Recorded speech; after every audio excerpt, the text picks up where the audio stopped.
I meet Geronimo Sermo, and our chosen tourist spot is Pinto Art Museum.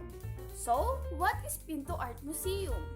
The museum was founded in 2010 to publicly exhibit the art collection of Filipino neurologist and patron of the arts, Dr. Joven Quanang. The Pinto Art means door in Filipino, was founded on the principle that art plays a diplomatic role in bridging distinctive nationalities, worldviews, and communities. Almost 30 years ago, the Saling Pusa group of artists launched their careers on the grounds of what is now the Pinto Art Museum. Their series of shows started with Icons in May 1991, followed by Flora the same year. 1992 featured two more shows with Kundiman and the Saling Pusa year-end show. Their artworks are displayed hanging on clotheslines and refer to as sampayan art.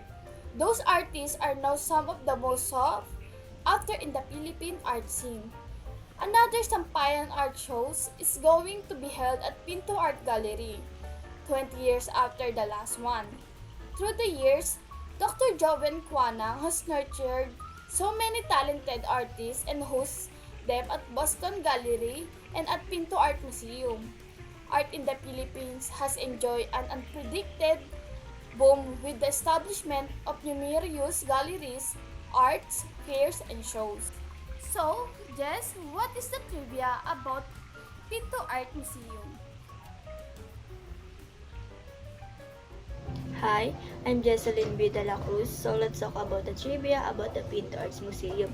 The Pinto Arts Museum located in Antipolo, Philippines, and they have a 1.3 hectare space that showcases Filipino contemporary art, including works by prominent figures like Elmer Berlongan and Antonio Leaño. The museum features 6 galleries and a personalized museum like the Mindanao Collection and indigenous art.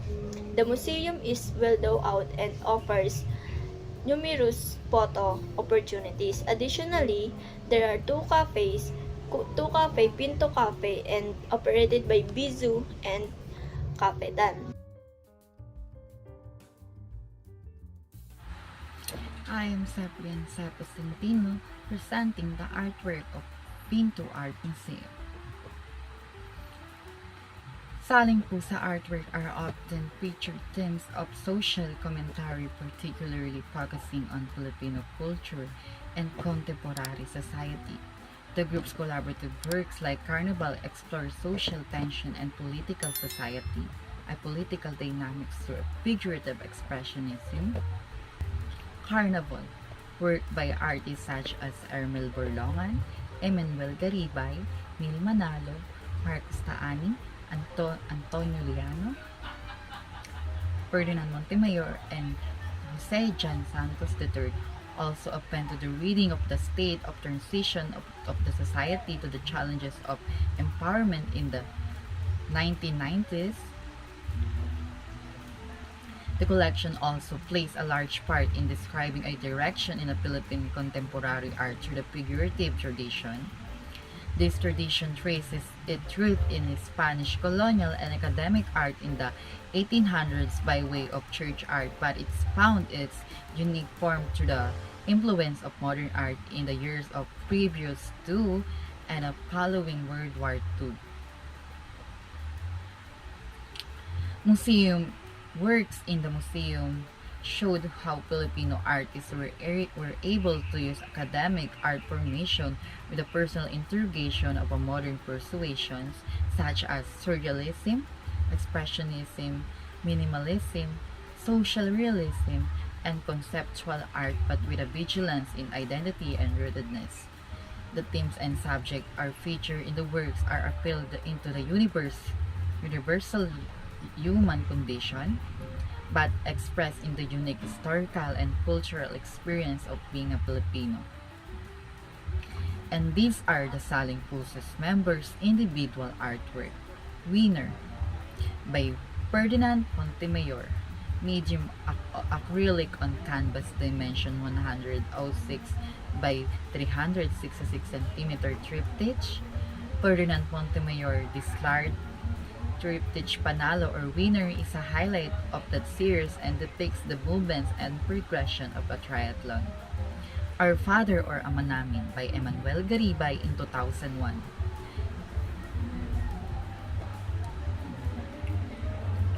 Oil on canvas dimension 122 and 244 centimeter.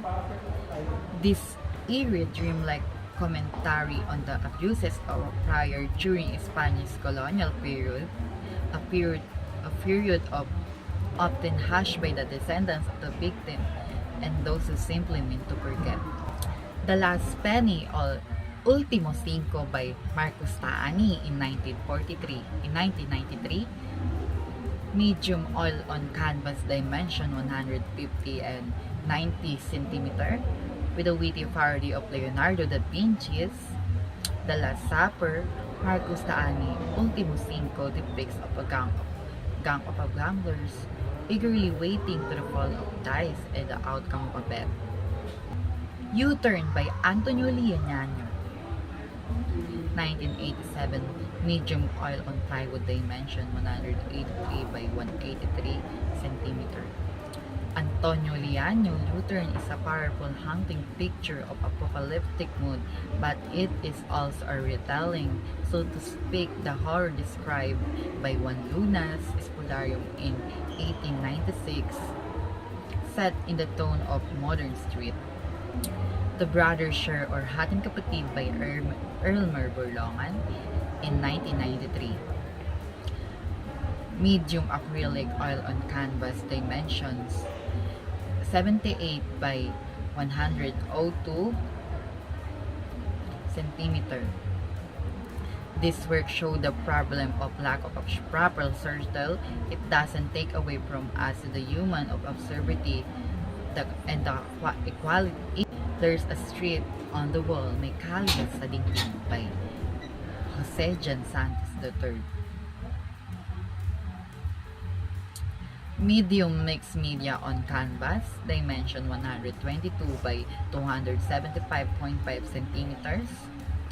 This very early work in the fact the undergraduate thesis of the artist in his student days featured Jan Jose Santos'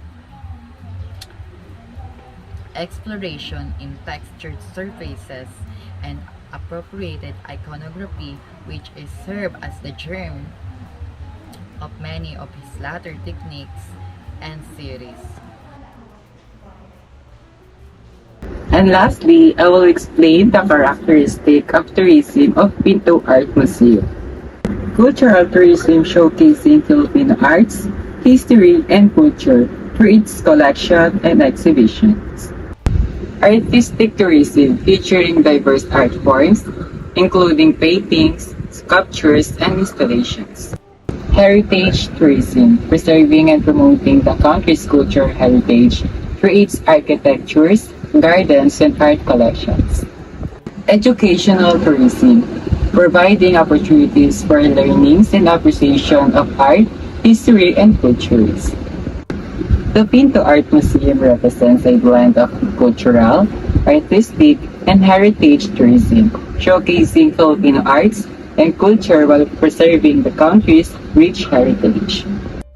Its unique combination of arts, architecture, and natural surroundings creates an impressive experience, making it an attractive destination for those interested in arts, history, and culture. Cultural tourism at Pinto Art Museum allows visitors to experience Filipino culture through contemporary art, unique architecture, and local tradition. The museum highlights the creativity of Filipino artists, showcasing works that reflect the nation's identity, history, and social issues. It offers more than just visual enjoyment. It encourages cultural appreciation and supports the preservation of local heritage. By visiting the museum, tourists also contribute to the local economy and help promote the rich artistic and cultural landscape of Antipolo and the Philippines as a